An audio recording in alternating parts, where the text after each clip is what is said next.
ይህ በቡልጋሪያ የሚገኝ ጋጃር ነው። ዛሬ በቡልጋሪያ ራይስ ገበያ ላይ ነን። ይህ ልጃገረዶች በየዓመቱ የሚሸጡበት እና በቤተሰብ በሚወሰን ዋጋ የሚሰበሰቡበት ቦታ ነው። ነገር ግን የሮም ጋጃር ሰዎች እነማን እንደሆኑ ያውቃሉ?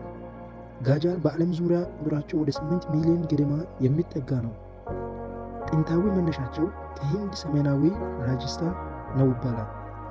ከመቶ ዓመታት በፊት ምስራቅ አውሮፓ እንደ ሮማንያ እና ቡልጋሪያ ትተው አብዛኛዎቹ የአውሮፓ ሀገራት ውስጥ ይገኛሉ።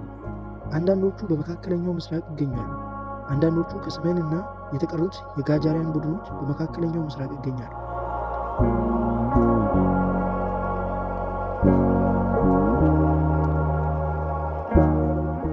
ከማህበረሰቡ ጋር ስለማይዋህዱ እና ከሰዎች ልማድና እሴቶቻቸው እናም ከማህበረሰቡ እሴት ጋር ስለማይዛመዱ ማህበረሰቡ አይቀበላቸው። ዛሬ በሶፊያ ዋና ከተማ ቡልጋሪያ ውስጥ ነው።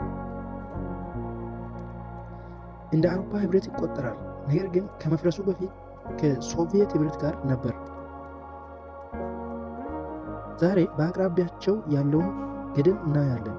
ይህ በሶፊያ ውስጥ ትልቁ የጂፕሲ ሰፈር ነው።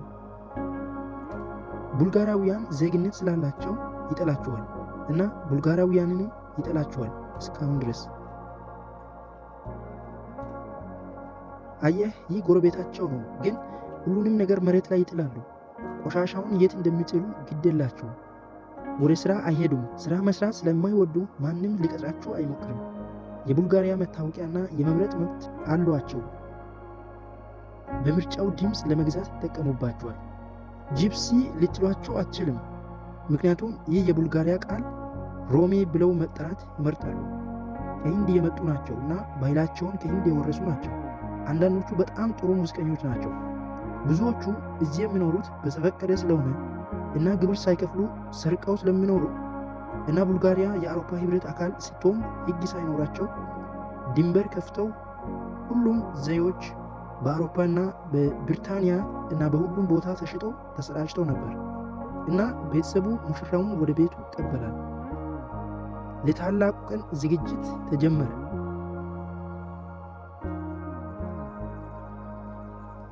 ስለዚህ ሁሉም ነገር አላት። ቀሚስ አላት፣ ተዘጋጅታለች። ግን በጣም አስፈላጊው ነገር ለሰርጉ ሙሽራ ማግኘት ነው። ስለዚህ ዋጋው ሙሽራውን ለመግዛት በሚሞክር ሰው ላይ የተመሰረተ ነው። ልጅቷ ልጁን ከወደደችው ዋጋውን ዝቅ ማድረግ ይችላሉ። ተመሳሳይ ካልቼ፣ ተመሳሳይ ጎሳ እንኳን እኔን ይቀበሉኛል። ሴት ልጇ ለነገ ዝግጁ ናት። ዋጋዋ በገበያ ላይ ከ10 እስከ 20 ሺህ ነው። አሁን በቃልቼ ቤት ገባን። ይህ ቤታቸው ነው። ነገ የሙሽራ ገበያ ነው። ነገ እነዚህ ይሸጣሉ። ስለዚህ አሁን እኛ እንደ ጋጃር ነገድ ነን። ምናልባት ባለቤትን ገበያ ውስጥ ላገኛት እችላለሁ።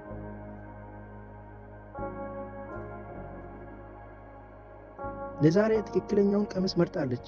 እኔ እንደማስበው የካላጊ ጎሳ ከ10 ዓመት በፊት ቢሆንም ከካላጊ ሌላ አያገባም ብዬ አስባለሁ። አንድ ወንድ የቆዳ ነጭ ቀለም እና ሰማያዊ አይኖች ላላት ሙሽሪት 40 ሺህ ሌቫ እየከፈለበት ጊዜ ነበር። ይዋቸው፣ ሁሉም ወርቅ ለብሰዋል። ወንዶቹ እንኳን ልጃገረዶቹ ብቻ ሳይሆኑ ወርቅ ለብሰዋል። በሁሉም ቦታ የወርቅ ሳንቲሞች አሉ። ውድ ወርቅ ለብሰዋል። ይህ የብልጽግና ምልክት ነው። እናም ይሄ የልጃገረዶቹን ትኩረት ይስባል። ሚስቱን ያገኘ ሰው አለ። እነሱ ብቻ ተሰባሰቡ።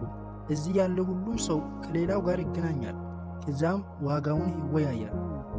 ቪዲዮውን እስከ መጨረሻው ስለተከታተሉ እናመሰግናለን። ሳብስክራይብ ማድረጋችሁን አትርሱ። መልካም ቀን። በሌላ ቪዲዮ እንገናኝ።